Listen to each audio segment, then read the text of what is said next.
Genesis 30. When Rachel saw that she bore Jacob no children, she envied her sister. She said to Jacob, "Give me children, or I shall die." Jacob's anger was kindled against Rachel, and he said, "Am I in the place of God, who has withheld from you the fruit of the womb?" Then she said, "Here is my servant Bilhah. Go into her, so that she may give birth on my behalf, that even I may have children through her." So she gave him her servant Bilhah as a wife, and Jacob went in to her. And Bilhah conceived and bore Jacob a son. Then Rachel said, "God has judged me, and has also heard my voice and given me a son." Therefore she called his name Dan. Rachel's servant Bilhah conceived again, and bore Jacob a second son. Then Rachel said, "With mighty wrestlings I have wrestled with my sister, and have prevailed." So she called his name Naphtali. When Leah saw that she had ceased bearing children, she took her servant Zilpah, and gave her to Jacob as a wife. Then Leah's servant Zilpah bore Jacob a son, and Leah said, "Good fortune has come." So she called his name Gad. Leah's servant Zilpah bore Jacob a second son, and Leah said, "Happy am I, for women have called me happy." So she called his name Asher. In the days of wheat harvest, Reuben went and found mandrakes in the field, and brought them to his mother Leah. Then Rachel said to Leah, "Please, give me some of your son's mandrakes." But she said to her, "Is it a small matter that you have taken away my husband? Would you take away my son's mandrakes also?" Rachel said, "Then he may lie with you tonight in exchange for your son's mandrakes." When Jacob came from the field in the evening, Leah went out to meet him and said, "You must come in to me, for I have hired you with my son's mandrakes." So he lay with her that night, and God listened to Leah, and she conceived and bore Jacob a fifth son. Leah said, "God has given me my wages, because I gave my servant to my husband." So she called his name Issachar. And Leah conceived again, and she bore Jacob a sixth son. Then Leah said, "God has endowed me with a good endowment. Now my husband will honor me, because I have borne him 6 sons." So she called his name Zebulun. Afterward she bore a daughter, and called her name Dinah. Then God remembered Rachel, and God listened to her and opened her womb. She conceived and bore a son, and said, "God has taken away my reproach." And she called his name Joseph, saying, "May the Lord add to me another son." As soon as Rachel had borne Joseph, Jacob said to Laban, "Send me away, that I may go to my own home and country. Give me my wives and my children, for whom I have served you, that I may go, for you know the service that I have given you." But Laban said to him, "If I have found favor in your sight, I have learned by divination that the Lord has blessed me because of you. Name your wages, and I will give it."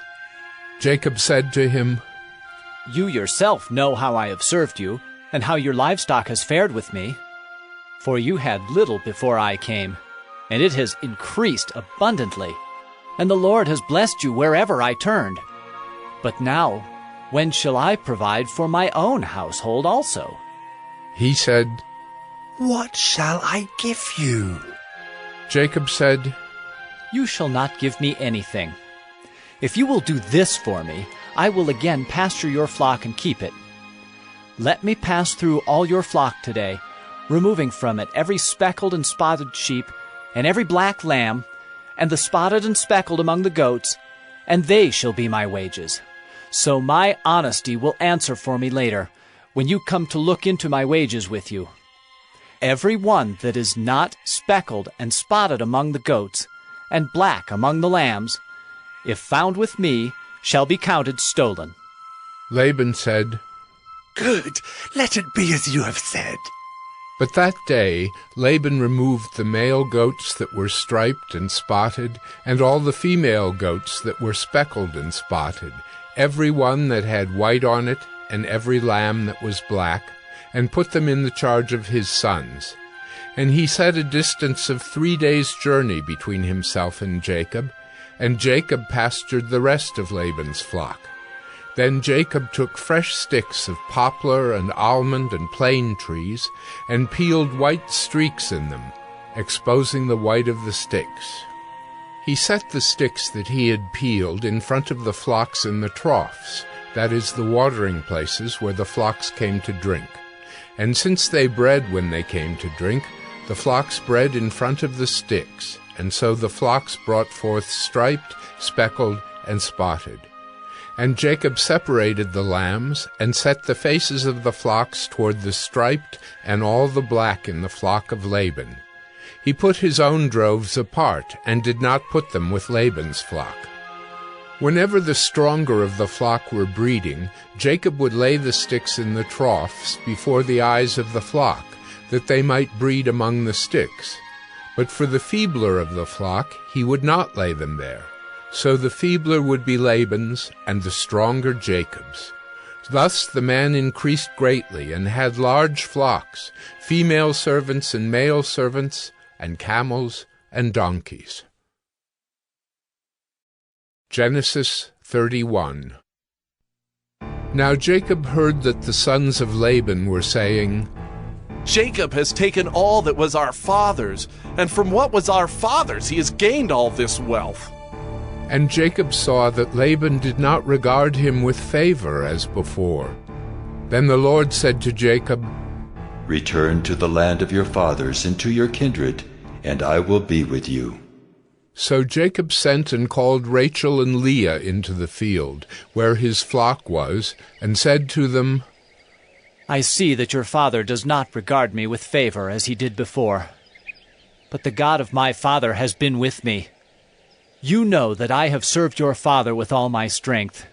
Yet your father has cheated me and changed my wages 10 times. But God did not permit him to harm me. If he said, The spotted shall be your wages, then all the flock bore spotted. And if he said, The striped shall be your wages, then all the flock bore striped. Thus God has taken away the livestock of your father and given them to me. In the breeding season of the flock I lifted up my eyes and saw in a dream that the goats that mated with the flock were striped, spotted, and mottled. Then the angel of God said to me in the dream, Jacob. And I said, Here I am. And he said, Lift up your eyes and see, all the goats that mate with the flock are striped, spotted, and mottled. For I have seen all that Laban is doing to you. I am the God of Bethel, where you anointed a pillar and made a vow to me. Now arise, go out from this land, and return to the land of your kindred. Then Rachel and Leah answered and said to him, Is there any portion or inheritance left to us in our father's house? Are we not regarded by him as foreigners? For he has sold us, and he has indeed devoured our money. All the wealth that God has taken away from our father belongs to us and to our children. Now then, whatever God has said to you, do. So Jacob arose and set his sons and his wives on camels. He drove away all his livestock, all his property that he had gained, the livestock in his possession that he had acquired in Paddan Aram, to go to the land of Canaan to his father Isaac. Laban had gone to shear his sheep, and Rachel stole her father's household gods. And Jacob tricked Laban the Aramean by not telling him that he intended to flee. He fled with all that he had, and arose and crossed the Euphrates, and set his face toward the hill country of Gilead. When it was told Laban on the 3rd day that Jacob had fled, he took his kinsman with him and pursued him for 7 days, and followed close after him into the hill country of Gilead. But God came to Laban the Aramean in a dream by night, and said to him, Be careful not to say anything to Jacob, either good or bad. And Laban overtook Jacob. Now Jacob had pitched his tent in the hill country, and Laban with his kinsmen pitched tents in the hill country of Gilead. And Laban said to Jacob, "What have you done, that you have tricked me and driven away my daughters like captives of the sword? Why did you flee secretly and trick me, and did not tell me, so that I might have sent you away with mirth and songs, with tambourine and lyre? And why did you not permit me to kiss my sons and my daughters farewell? Now you have done foolishly. It is in my power to do you harm, but the God of your father spoke to me last night, saying, 'Be careful not to say anything to Jacob, either good or bad.'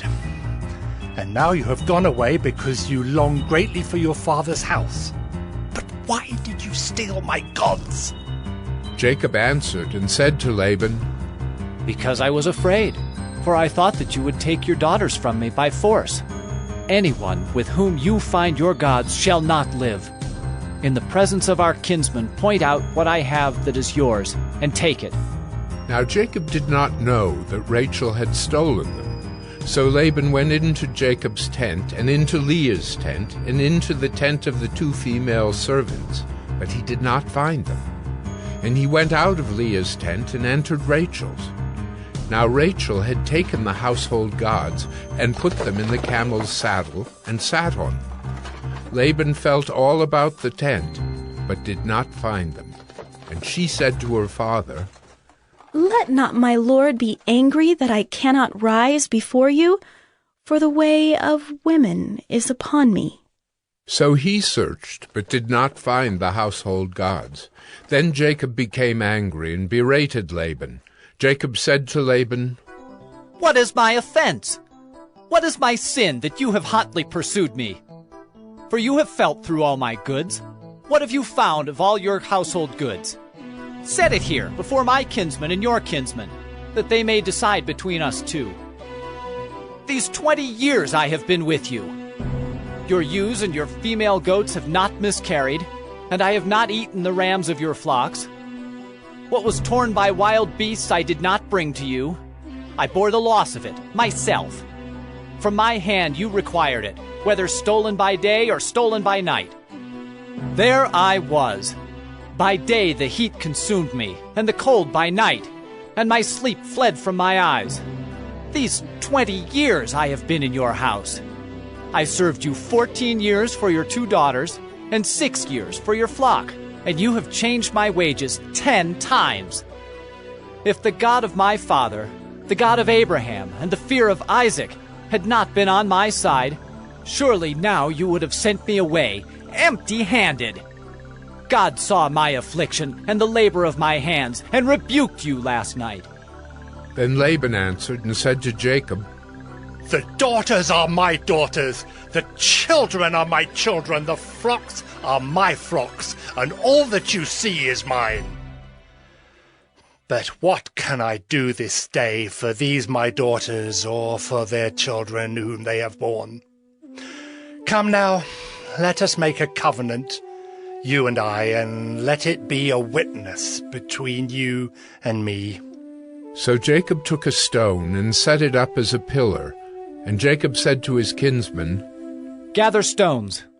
And they took stones and made a heap, and they ate there by the heap. Laban called it Jegar-sahadutha, but Jacob called it Gilead. Laban said, "This heap is a witness between you and me today." Therefore he named it Gilead and Mizpah, for he said, "The Lord watch between you and me when we are out of one another's sight. If you oppress my daughters, or if you take wives besides my daughters, although no one is with us, see, God is witness between you and me." Then Laban said to Jacob, "See this heap and the pillar, which I have set between you and me.